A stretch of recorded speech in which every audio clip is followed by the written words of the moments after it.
So this is continuing what we were reading last time, this vision that Savitri has on the higher levels of this realm of everlasting day. She encounters a form of the divine, a form which carries within itself the four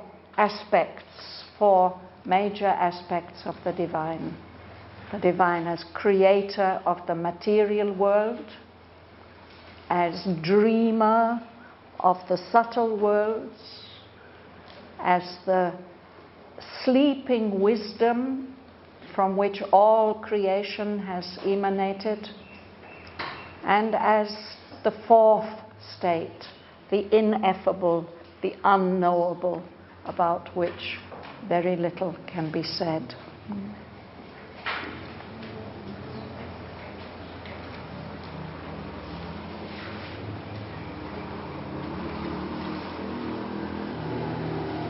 So I'm reading on from line 395.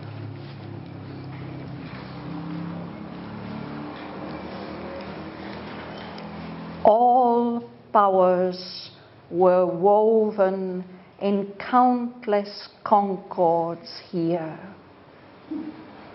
The bliss that made the world in his body lived.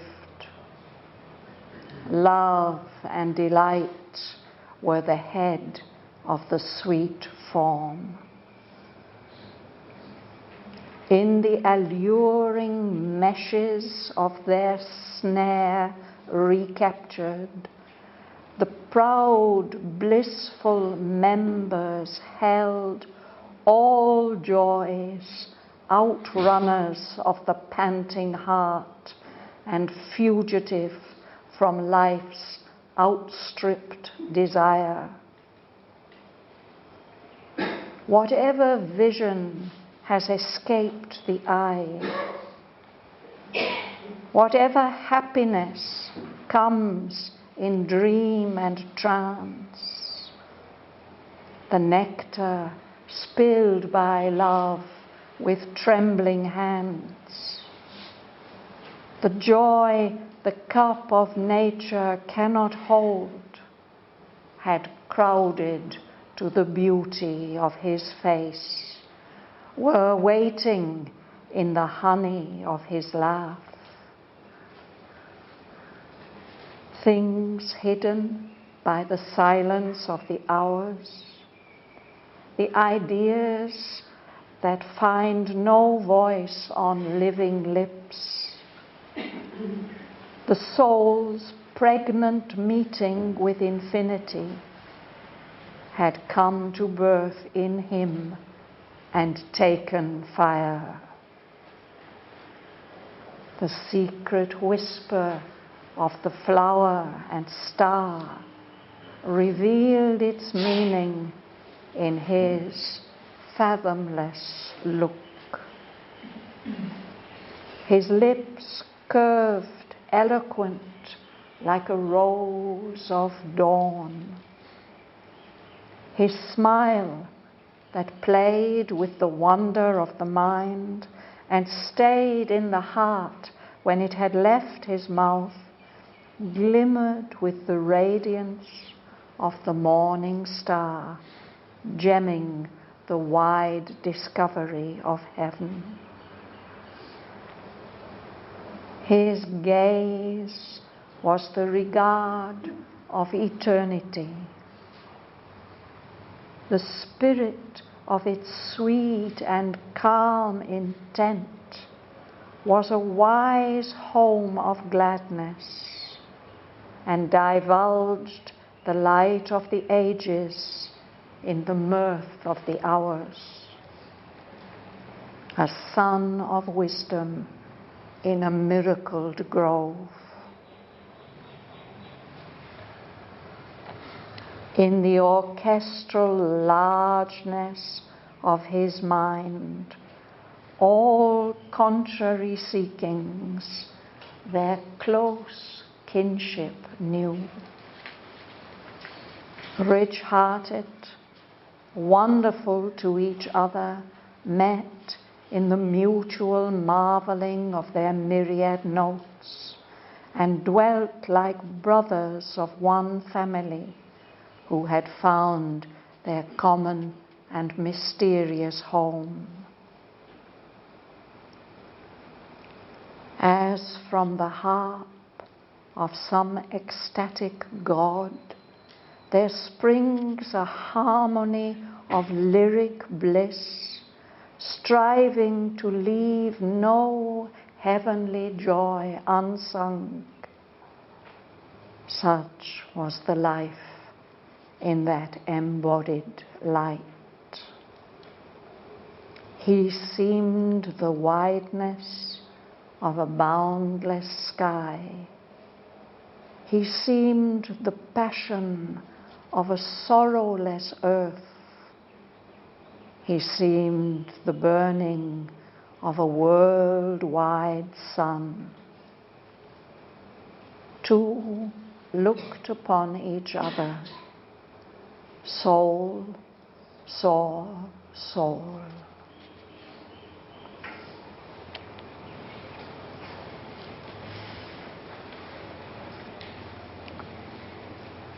Which way are we going today?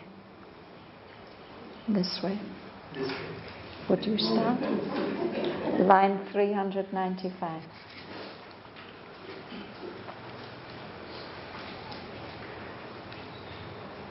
All powers were woven in countless concords here. The bliss that made the world in his body here. Love and delight were the head of the sweet form. Thank you. So all powers within creation and beyond creation are somehow woven together in his body, in the body of this divine being. In countless concords. Concords are comings together in agreement, in harmony. He doesn't use the word harmony. But, a chord, it's several notes played together. If it's very harmonious, we can say it is a concord.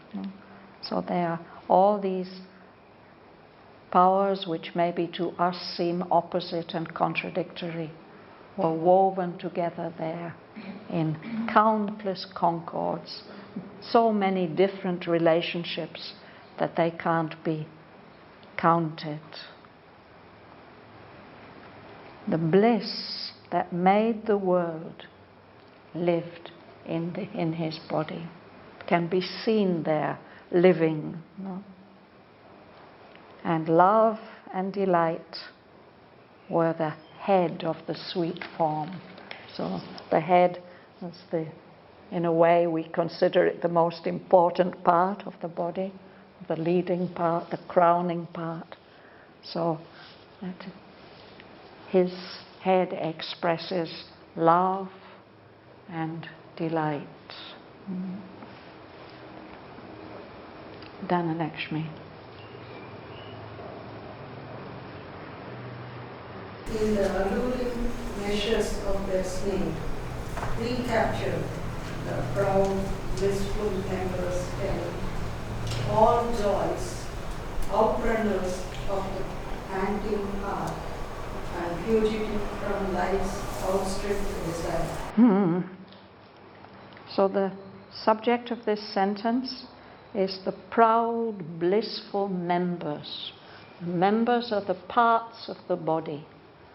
So the body, the different parts of the body of this Godhead, they are proud and noble and blissful. And they hold in them, again it can be seen, that they hold within them all joys that are outrunners that are always running faster than our heart, no matter how fast our heart runs until it pants, they always slip away more quickly. But those wonderful joys are held there in the limbs of his body. All the joys that run away from life, from life's desire. Life is always trying to catch hold of joy and delight. But these joys that he's carrying in the members of his body, in the limbs of his body, are just those joys that the life's desire can never catch hold of, because they run faster. If somebody runs faster than you do, he can outstrip you. He can overtake you, go beyond you. No? Yes. So all these things, these joys that the heart hasn't been able to catch hold of, that the life hasn't been able to catch hold of, they get recaptured, or they have been recaptured, caught again, no? In the alluring meshes of their snare, as if the limbs of his body are like snares to catch hold of not little animals, but joys, forms of delight. And they've all those forms of delight have spread out from him and been caught back and kept within the limbs of his body. Meshes, it suggests a net, and this net is very attractive, it's alluring.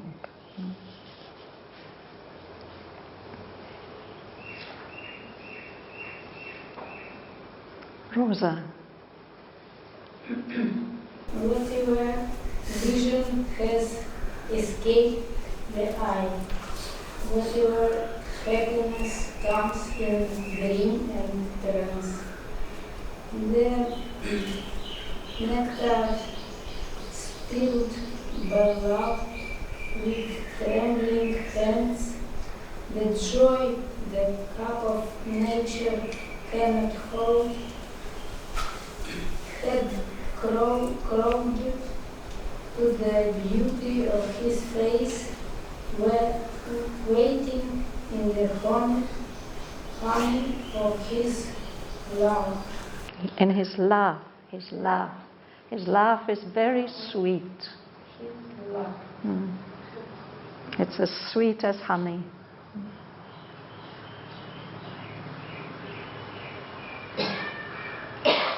There's a story in Tamil literature about a prince who had such a beautiful laugh, such a sweet laugh, that people said it was like the scent of the evening jasmine.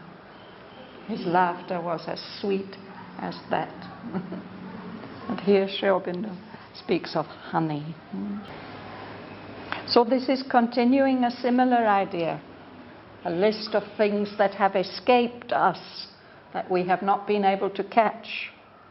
Whatever vision has escaped the eye, whatever happiness we get a glimpse of in dream and trance. The nectar, the sweet drink that gives immortality, the nectar that we can experience through love, no? But he says love's hands tremble and they spill some of that nectar. So that is something that has been caught along with the joy that the cup of nature cannot hold. It's not able to hold that joy. All these things have crowded together in the beauty of his face. All these wonderful forms of transcendent delight.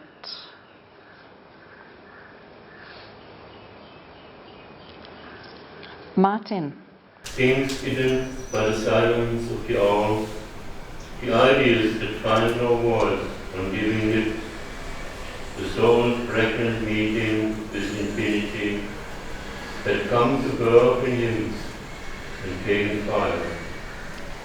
The secret whisper of the flower and star revealed its meaning in his fathomless look. Yes.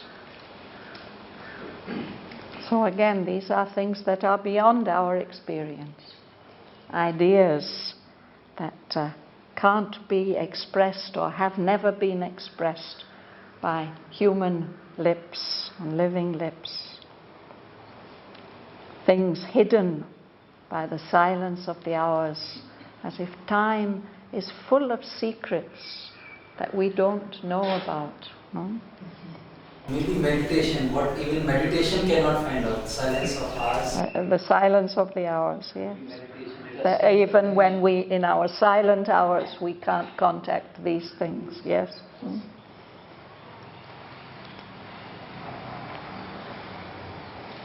The soul's pregnant meeting with infinity. This contact of the individual soul with the infinite, with infinity, he says, is pregnant. It gives birth to something. It is a creative meeting. No? All these things have come to birth in him, in this Godhead, and taken fire. They've caught fire. They're full of energy and dynamism and light. Yes. And then very secret, silent things. The secret whisper of the flower and star. We don't hear the flowers whispering, but if we have the subtle hearing, we might get some hint of it, no? But what gets revealed in his look, in his fathomless look, is their meaning. What are the flowers and the stars saying? What is the message that they are conveying by their existence? That gets revealed in his fathomless look, the way he looks out of his eyes at the universe is fathomless.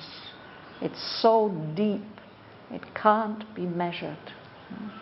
But it's revealing some meaning, some message, that same message which is carried by the star and the flower.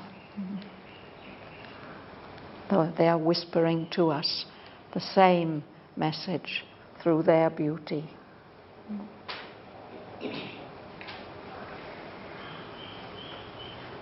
Narendra. His lips curved, eloquent, like a rose of dawn. His smile that played with the wonder of the mind and stayed in the heart when it had left his mouth, glimmered with the radiance of the morning star, gemming the wide discovery of heaven. Yes. So his mouth is so beautiful, eloquent, and a mouth that is eloquent speaks beautifully, but perhaps a mouth that is eloquent in itself without any words, there's also some meaning expressed in that mouth. Curved, he's smiling, no? And Sri Aurobindo says that smile, the beauty of that smile is like a rose of dawn. The combination of the beauty of a rose and the beauty of the sunrise, no? Or the time before sunrise, the magical light before sunrise. He smiles, and when he smiles, it's as if it is teasing the mind, the wonder of the mind, where you can't imagine how any smile can be so beautiful and so meaningful. No? And the memory of that smile stays in the heart when he has stopped smiling. No? And that smile glimmers. It gives a faint light, like the radiance of the morning star the first star that comes in the morning, before the dawn, before the sun. Something so fresh and full of promise. So that smile is like the radiance of the morning star gemming the wide discovery of heaven. When the light begins to come and we can begin to see the sky that was hidden in darkness, and then there's this beautiful little star like a diamond shining, glimmering, gemming the wide discovery of heaven. Discovery, it could also mean the heaven being uncovered. There's a Vedic image for the dawn, that it's like a dark cloak slipping off the body of a god.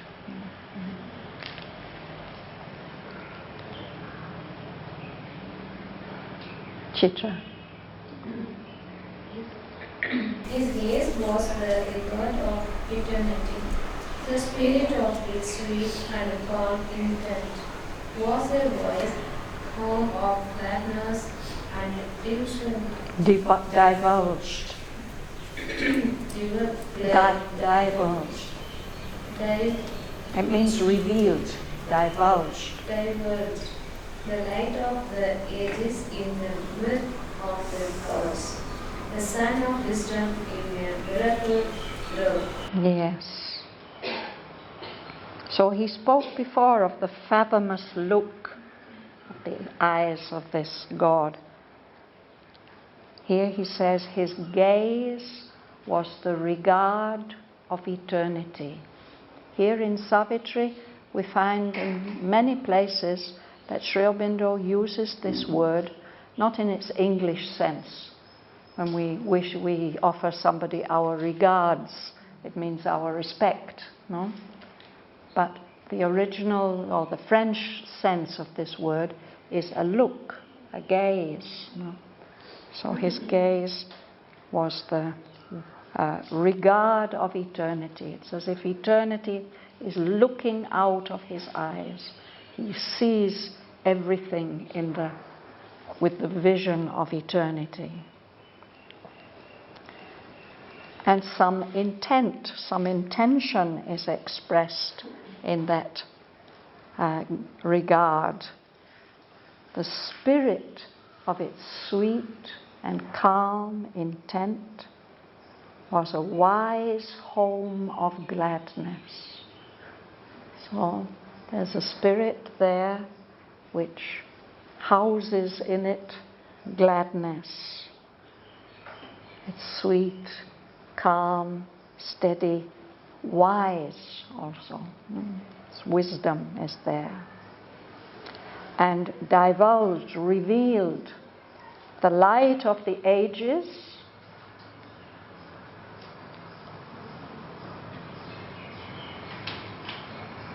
All the greatest lights, that have expressed themselves through time, something lasting and valuable, illuminating us.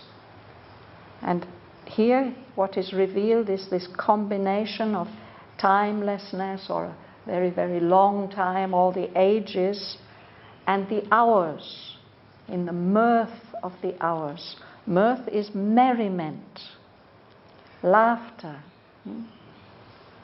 In the mirth of the hours. So there's all that wisdom and light of the ages, and at the same time there's a delight in the moment, in the passing, in the transience. And all together, that spirit of that look is a sun of wisdom, a bright, shining, powerful light of wisdom in a miracled grove. A grove is a space in a forest.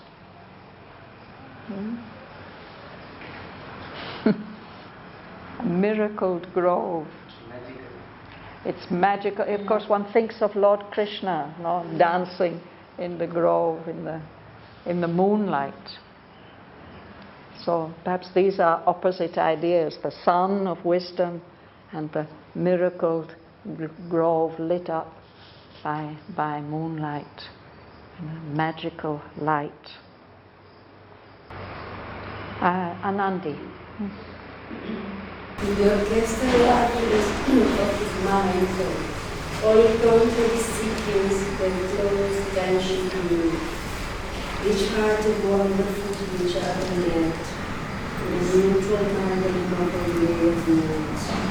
And where you have brothers in one family, and are found in common and distinct. Yes. So his mind is able to reconcile things that to us would seem opposite and contrary. All contrary seekings.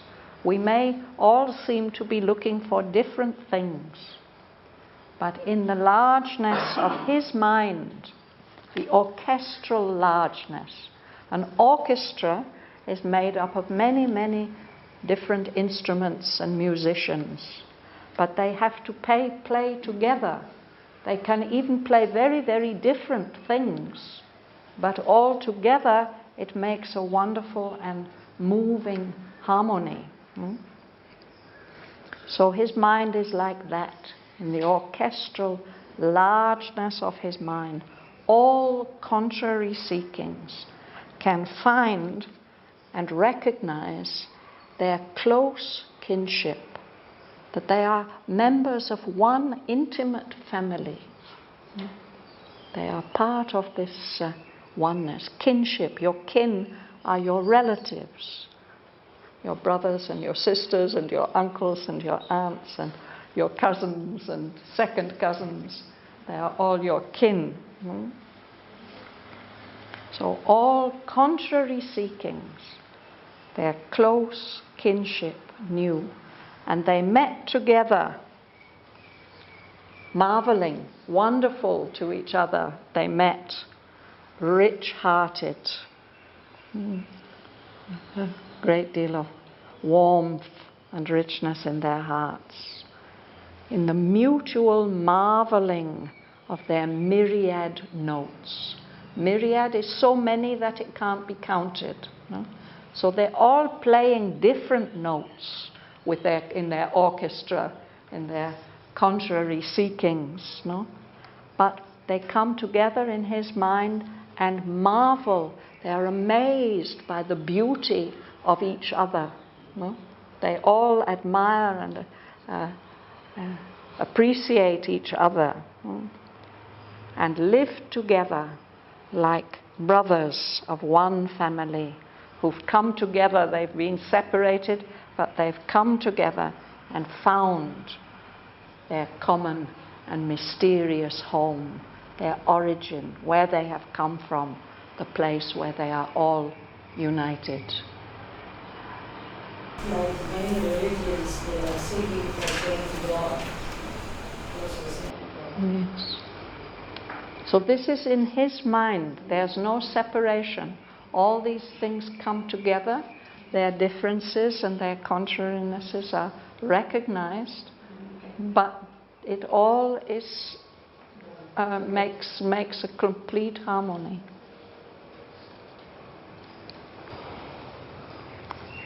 Kamala.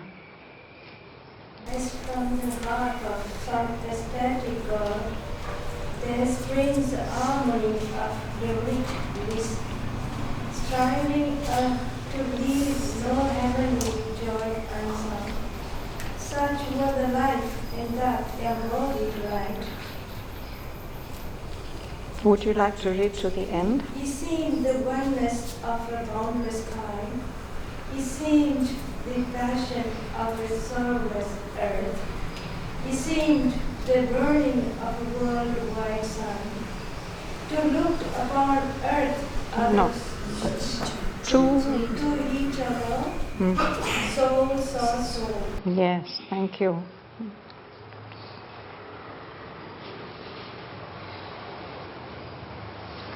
So we've often come across this harp, this musical instrument, that the poets used to carry with them to accompany themselves as they chanted their poetry.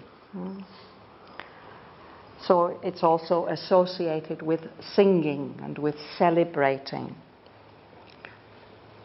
So he says, it's as if there's some ecstatic God. He's full of ecstasy, and he has a harp on which he's expressing his ecstasy. He's expressing it in a harmony of lyric bliss. Lyric is a song, and particularly a love song. So in his song, he's striving, he's attempting to leave no heavenly joy unsung. He wants to sing about every possible kind of heavenly joy. So Sri Aurobindo says, such, like that, was the life in the body of that God, in that embodied light. The whole body is made of light, and it's as if it's a poet singing with his musical instrument, trying to express every possible kind of heavenly delight. So Savitri sees him. He seems to have the wideness of a sky without limits. He seems to contain all the intense delight of a sorrowless earth, as opposed to the sky, the earth, that's matter, that's solid, durable, but sorrowless. We don't know a sorrowless earth, but that seems what seems to be expressed in him. And he also seems like a sun, like the burning of a worldwide sun, a sun that's burning in every part of the world or the universe. So they simply look at each other. Savitri looks at him, and he looks at her. And what they see are the souls. Soul, soul, soul.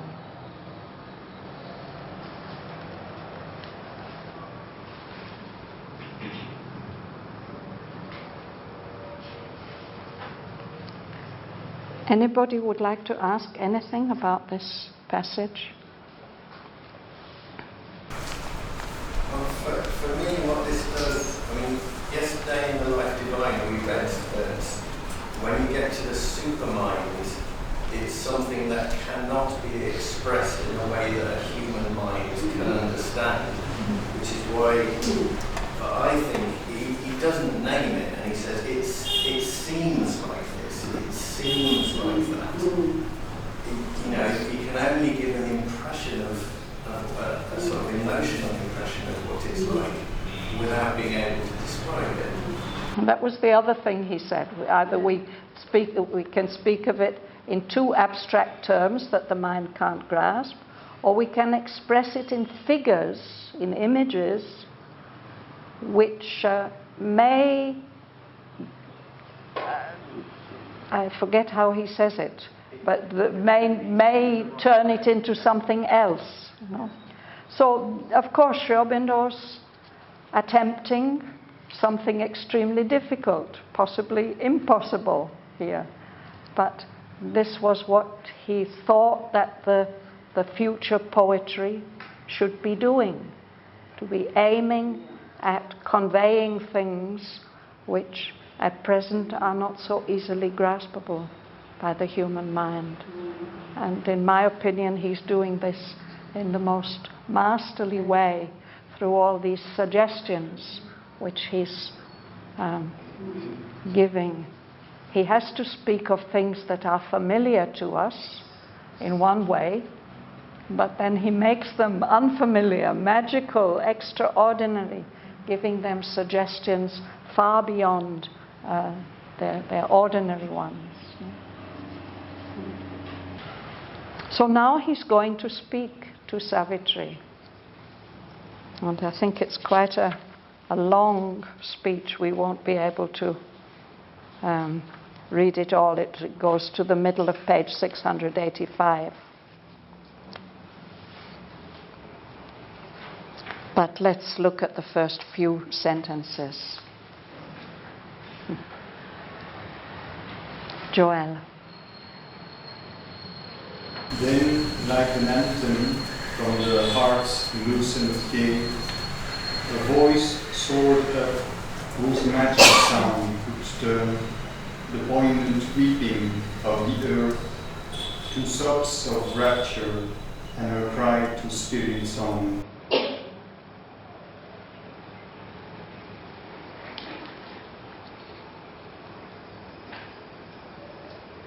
An anthem is a sacred song, like a sacred song coming out from the cave, not a dark cave, but a cave that's full of light, lucent, full of light of the heart, from the soul.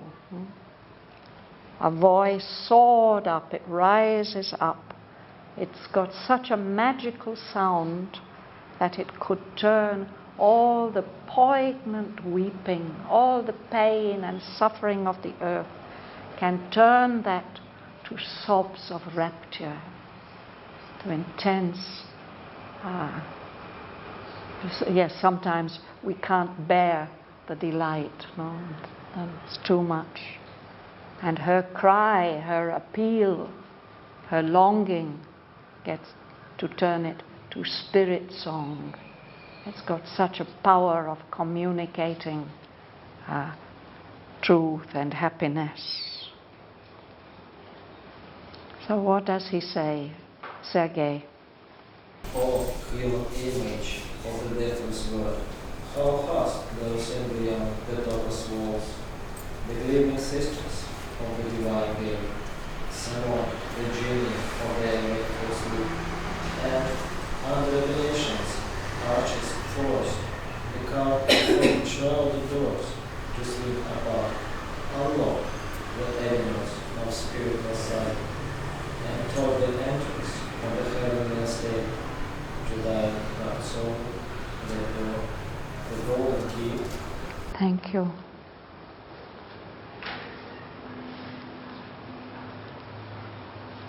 I think in a way he's congratulating her. He says, "Oh, human image of the deathless word."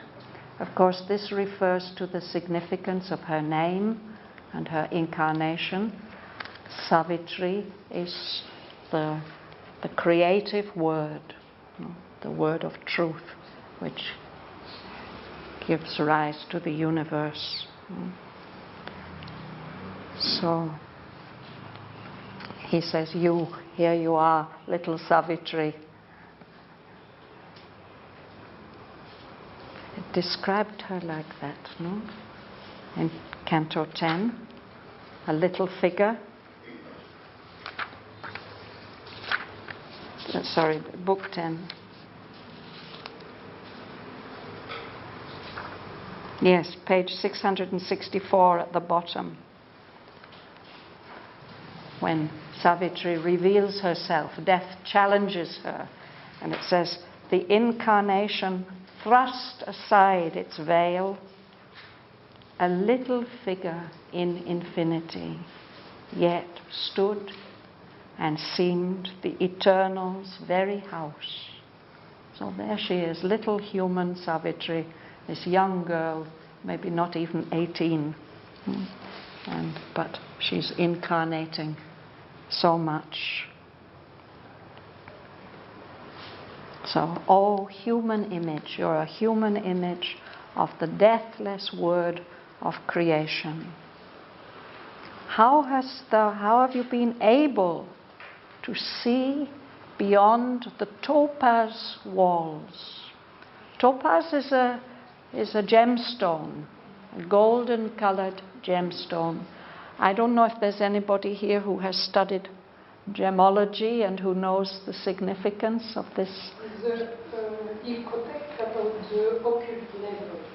It's a protection for the occult part. So then the meaning is clear, no?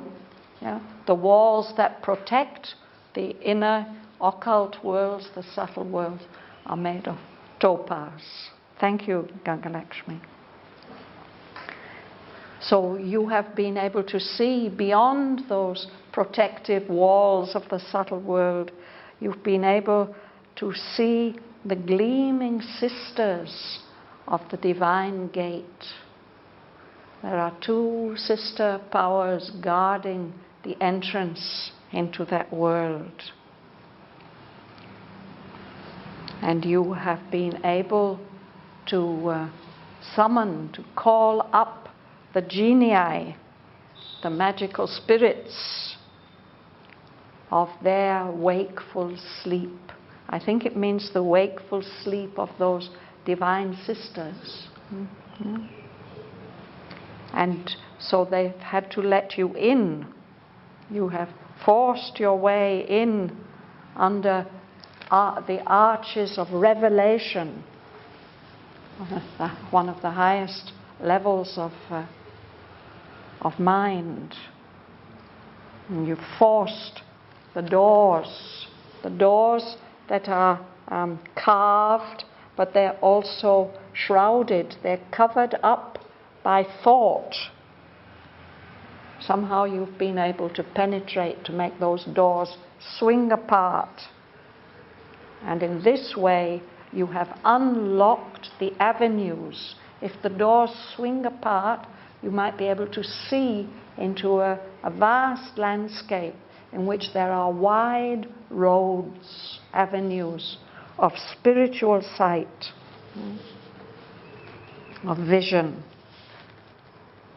And you've somehow been able to teach your soul how to enter into a more heavenly state, a higher state of consciousness, because your soul was wrapped as if asleep, in a sleep of delight, and it was carrying that golden key which can open those doors and allow you to enter.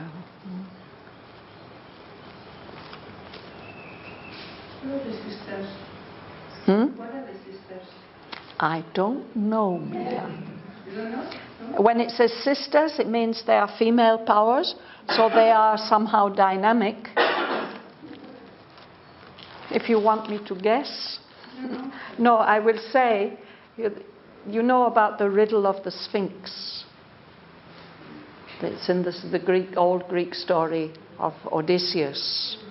And he encountered this monster, mystical monster, who would stop travelers. Actually, it's a symbolic story. If you're traveling to find the truth, you encounter this being who won't allow you to go any further unless you answer her questions. So she asks her question to, what was his name? Oedipus. Ulysses. No, I don't think it's Ulysses. I think it's Oedipus, no? Yeah. Anyway, and he's able to pass. He gives the answer. But there are two different versions. What are the questions? The most well-known version of the question is that she asked, what is that creature who walks on 4 feet in the morning and then 2 feet in the noonday and 3 feet in the evening? And the answer is man, who crawls as a baby and walks upright, and then he needs a stick.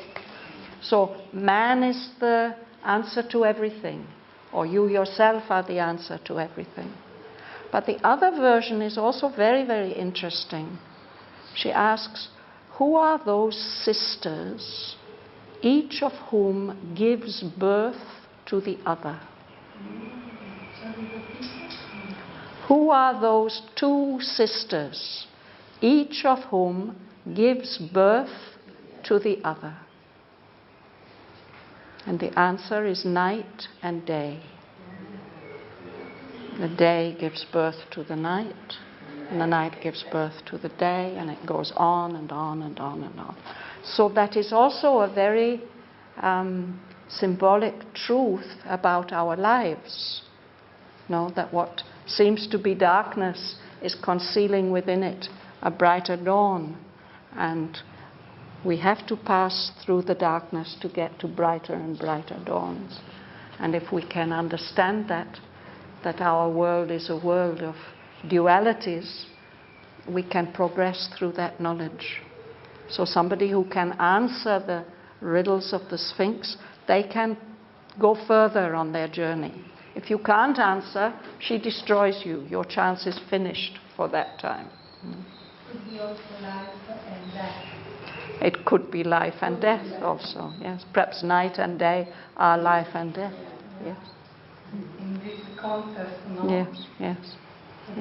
Yes, here it could be, couldn't it? Anyway, this is only a guess on my part. So we have to stop there today. That's a very interesting thought. And the golden key? The golden key? Yeah, the golden key is always a symbol to the soul's power to open the inner doors. There's such a beautiful children's book by a writer of the 19th century, George MacDonald. He wrote many beautiful books, but there's one that's called The Golden Key. And the heroine of that story is told that you need never fear to go with one who has the golden key. Those who wish can stay, and we'll read from where we started to the end of the section. Line on page 682.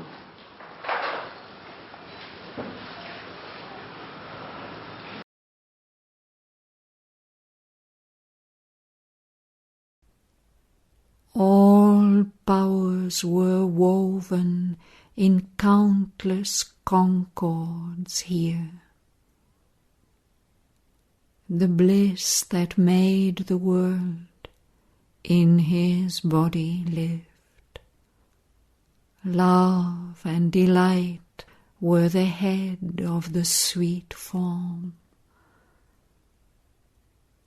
In the alluring meshes of their snare recaptured, the proud blissful members held all joys, outrunners of the panting heart, and fugitive from life's outstripped desire.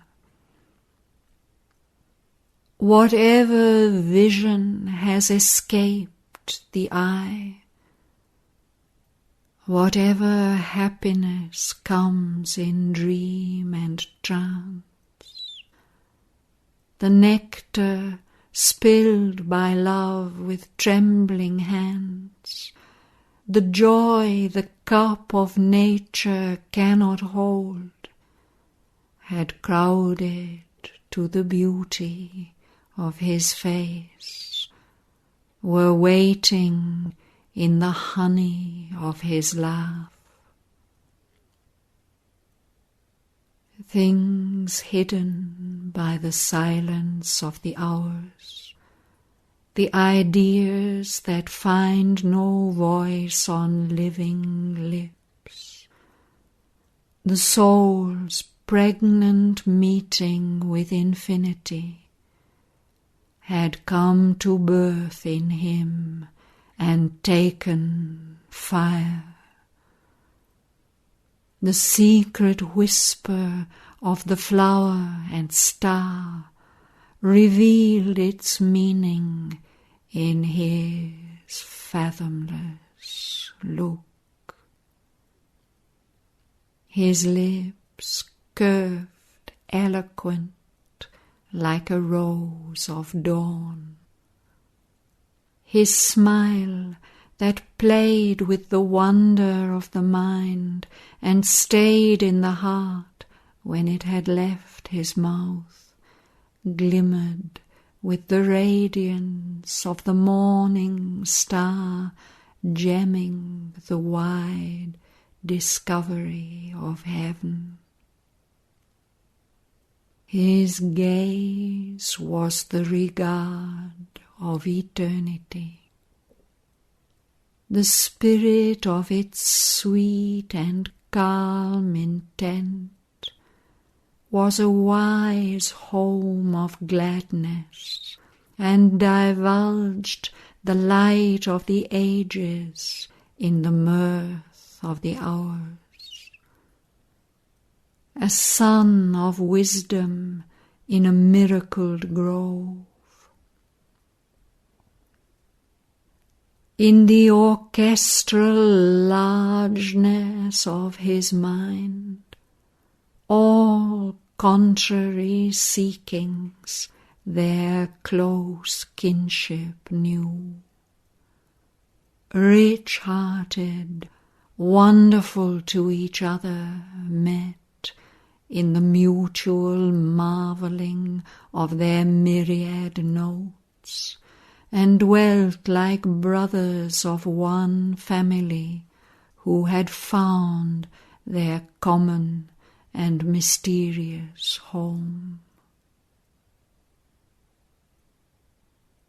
As from the harp of some ecstatic god, there springs a harmony of lyric bliss, striving to leave no heavenly joy unsung. Such was the life in that embodied light. He seemed the wideness of a boundless sky. He seemed the passion of a sorrowless earth. He seemed the burning of a world-wide sun. Two looked upon each other. Soul saw soul.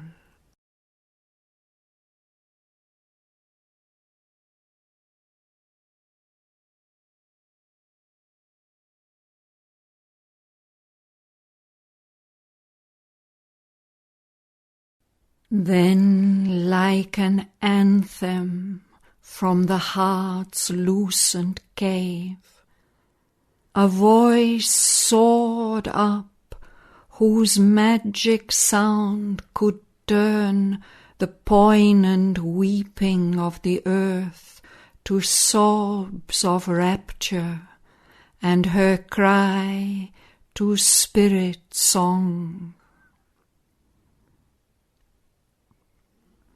O human image of the deathless Word, how hast thou seen beyond the topaz walls the gleaming sisters of the divine gate, summoned the genii of their wakeful sleep, and under revelation's arches forced the carved thought-shrouded doors to swing apart, unlocked the avenues of spiritual sight, and taught the entries of a heavenlier state to thy rapt soul that bore the golden key.